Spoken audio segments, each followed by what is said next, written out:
ഇവിടെ വിഷയം അവതരിപ്പിച്ചായിരുന്നു. അപ്പോൾ അതിൽ ഒന്ന് രണ്ട് സംഗതികൾ ഞാൻ തുടക്കത്തിൽ ചോദിക്കുകയാണ്. ഇൻഷാ അല്ലാഹ് മൗലിദിലേക്ക് പിന്നെ വരാം. അതിൽ വിഷയാവതരകൻ ഇവിടെ പറഞ്ഞിരുന്നു, അല്ലാഹു സുബ്ഹാനഹു വ തആലയ്ക്ക് മാത്രമേ അദൃശ്യം അറിയുകയുള്ളൂ എന്ന്.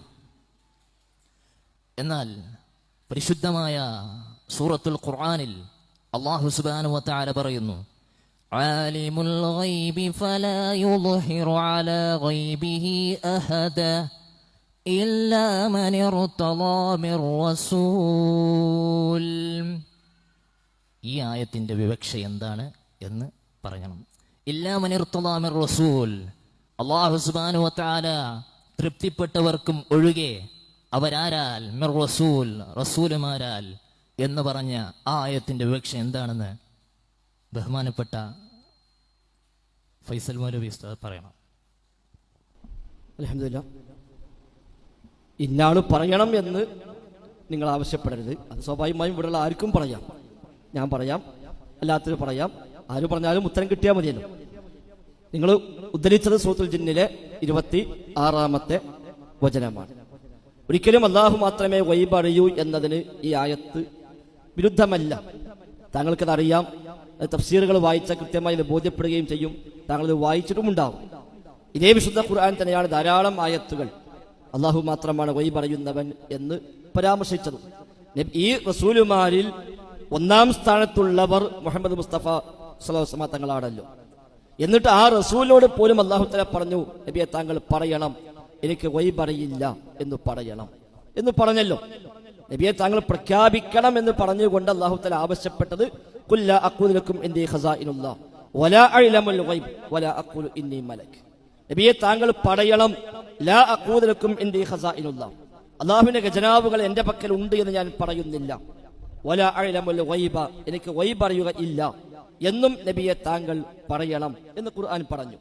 അതേപോലെ വലൗ കുൻതു അഅ്ലമുൽ ഗൈബ ലസ്തഗ്സർതു മിനൽ ഖൈർ വമാ മസ്സനിയ സൂ, എനിക്ക് ഗൈബ് അറിയുമായിരുന്നുവെങ്കിൽ, മറഞ്ഞ കാര്യം, അദൃശ്യകാര്യം അറിയുമായിരുന്നുവെങ്കിൽ ധാരാളം സമ്പത്ത് എനിക്ക് വാരിക്കൂട്ടാമായിരുന്നു, ഒരു ദുരിതങ്ങളും എന്നെ ബാധിക്കില്ലായിരുന്നു എന്ന് പറയണം നബിയെ എന്ന് ഖുർആൻ ആവശ്യപ്പെട്ടല്ലോ. ഗൈബ് അറിയില്ല എന്ന് പറഞ്ഞാൽ അതിനർത്ഥം അല്ലാഹു തആല എന്തെങ്കിലും അറിയിച്ചു കൊടുത്താൽ അത് അറിയില്ല എന്നല്ല. ഗൈബ് അറിയാനുള്ള കഴിവ് അല്ലാഹുവിന് മാത്രമേ ഉള്ളൂ. റബ്ബ് സുബ്ഹാനഹു വ തആല ഒരു കാര്യം അറിയിച്ചു തന്നാൽ ആർക്കാണോ അറിയിച്ചു കൊടുത്ത് അവർക്കറിയാം. അവരാരോടൊക്കെ പറഞ്ഞുവോ അവർക്കതറിയാം. ഇപ്പൊ സ്വർഗം ഗൈബാണ്. നമുക്ക് എല്ലാവർക്കും ആ സ്വർഗത്തെക്കുറിച്ച് ധാരാളം അറിവുകളുണ്ട്. അതിനർത്ഥം നമ്മൾ ഗൈബ് അറിഞ്ഞു എന്നല്ലല്ലോ. സ്വർഗത്തിലെ അറിവുകളും സ്വർഗത്തിലെ സൗകര്യങ്ങളെയും പറ്റി പല അറിവുകളും നമുക്ക് എല്ലാവർക്കും ഉണ്ട്. അത് ഗൈബായ കാര്യമാണ്. നമ്മൾ എങ്ങനെ അറിഞ്ഞു? അല്ലാഹു തആല ഖുർആനിൽ അറിയിച്ചു. അപ്പൊ നമുക്ക് മനസ്സിലായി. നരകത്തെക്കുറിച്ച് ഒരുപാട് കാര്യങ്ങൾ നമുക്കറിയാം. എങ്ങനെ അറിയാം? അല്ലാഹു തആല അറിയിച്ചു. ഗൈബായ കാര്യമാണ്. റബ്ബ് അറിയിച്ചതോടുകൂടി അത് കേട്ടവർക്കെല്ലാം അത് മനസ്സിലായി. എന്ന പോലെ പ്രവാചകന്മാർക്ക് അല്ലാഹു തആല എന്തെങ്കിലും അറിയിച്ചു കൊടുത്താൽ അതവർക്കറിയാം. അതാണ് ഈ ആയത്ത്. ആലിമുൽ ഗൈബി ഫലാ യുദ്ഹിറു അലാ ഗൈബിഹി അഹദ ഇല്ലാ മൻ ഇർതളാ മിർ റസൂൽ ഫഇന്നഹു യസ്ലുകു മിൻ ബൈനി യദൈഹി വമിൻ ഖൽഫിഹി റസദാ എന്ന വചനത്തിലൂടെ അതാണ് പഠിപ്പിക്കപ്പെട്ടത്. അവിടെ വഹ്യാണ് ഉദ്ദേശിക്കപ്പെട്ടത്. ആ ആയത്തിലെ ഗൈബ് വഹ്യാണ്, എല്ലാ ഗൈബുമല്ല. അത് റസൂലുമാർക്ക് മാത്രമാണ്. അത് റബ്ബ് വെളിപ്പെടുത്തി കൊടുക്കുന്നുവെങ്കിൽ ആ വെളിപ്പെടുത്തി കൊടുത്ത കാര്യം അറിയുമെന്നല്ലാതെ ഗൈബ് അറിയുന്നവൻ എന്ന വിശേഷണം പ്രവാചകന്മാർക്ക് അതുകൊണ്ട് ഉണ്ടാകുന്നില്ല. ആലിമുൽ ഗൈബ്, അല്ലാമുൽ ഗുയൂബ് തുടങ്ങിയ വിശേഷണം അപ്പോഴും അല്ലാഹു തആലക്ക് മാത്രമാണ്. അല്ലാഹു അലം.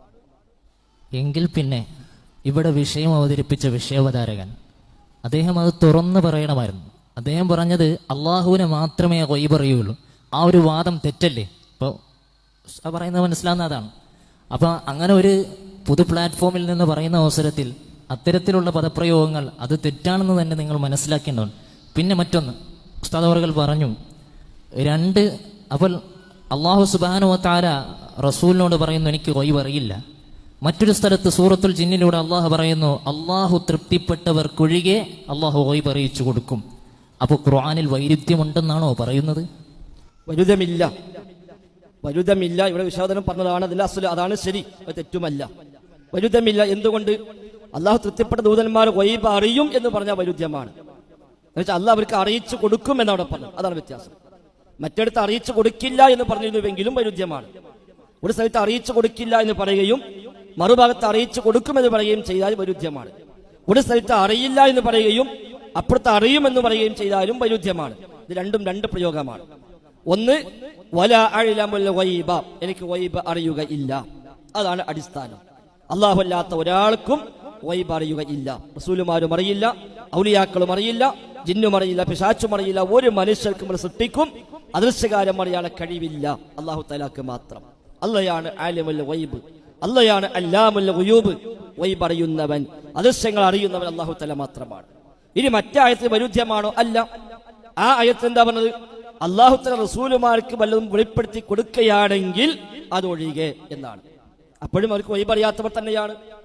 വെളിപ്പെടുത്തി കൊടുത്താലോ അല്ലാഹ് അറിയിച്ചതെന്ന് അറിയും, അത് ഞാനും അറിയും, നിങ്ങളും അറിയും. അത് റസൂല് മാത്രമല്ല, അത് മുസ്ലിം മാത്രമല്ല, ഏത് മനുഷ്യനും അറിയാം. അതിനെ ഞാൻ ഉദാഹരണം പറയാം. സ്വർഗവും നരകവും, സ്വർഗത്തിലുള്ള സുഖ സൗകര്യങ്ങളെ താങ്കൾക്കും അറിയാം, എനിക്കും അറിയാം.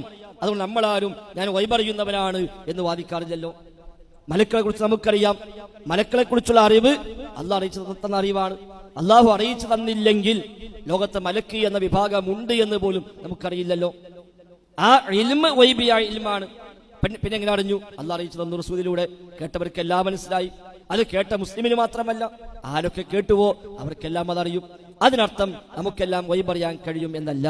അതുകൊണ്ട് അങ്ങനത്തെ ഒരു വൈരുദ്ധ്യമില്ല. ഇല്ലാത്ത വൈരുദ്ധ്യം ഉണ്ടാക്കി വെറുതെ ഇല്ലാത്ത ചോദ്യം ഉണ്ടാക്കേണ്ട കാര്യമില്ല. അതാണ് ഞാൻ നേരത്തെ പറഞ്ഞത്. ഈ ആയത്തിന്റെ തഫ്സീറുകൾ നിങ്ങൾ വായിച്ചു നോക്കിയിട്ടുണ്ടാകും, ഇല്ലെങ്കിൽ വായിച്ചു നോക്കണം. ആ തഫ്സീർ വ്യക്തമായി എല്ലാവരും ഇത് പ്രതിപാദിച്ചിട്ടുണ്ട്. ഇതൊരിക്കലും ഇതോടുകൂടി അല്ലാഹുവിന്റെ ആലിമുൽ ഗൈബ് എന്ന അല്ലാഹുവിന്റെ സിഫത്ത് അല്ലാത്തവർക്കും ഉണ്ടായി എന്ന് വരുമോ? അങ്ങനെയാണോ നിങ്ങൾ വിശ്വസിക്കുന്നത്? അല്ലാഹു ആലിമുൽ ഗൈബാണ്, അല്ലാഹു അല്ലാമുൽ ഗുയൂബാണ്, അല്ലാഹു അദൃശ്യമറിയുന്നവൻ എന്ന് റബ്ബിനെ കുറിച്ച് പറഞ്ഞ ആ നാമം ഈ ഒരു ആയത്തോടു കൂടി അല്ലാഹു അല്ലാത്തവർക്കും അല്ലാഹു വകവെച്ചു കൊടുത്തു എന്നാണോ നിങ്ങൾ മനസ്സിലാക്കുന്നത്? അങ്ങനെയാണെങ്കിൽ അപകടം തന്നെയാണ്. അതുകൊണ്ട് ഗൈബ് അറിയുന്നവൻ അല്ലാഹു തആല മാത്രം, മറ്റൊരാളും ഗൈബ് അറിയില്ല. അതാണ് വിഷയാവതരണം പറഞ്ഞത്. അത് തന്നെയാണ് ശരിയും. എന്നാൽ ഒരു കാര്യം അറിയിച്ചു കൊടുത്താൽ അക്കാര്യം അറിയും, അത് അപ്പുറത്തുള്ളതോ അതറിയില്ല. അറിയിച്ചു കൊടുക്കാത്ത കാര്യം അറിയില്ല, അറിയിച്ചു കൊടുത്തതെന്തോ അത് മാത്രം അറിയും.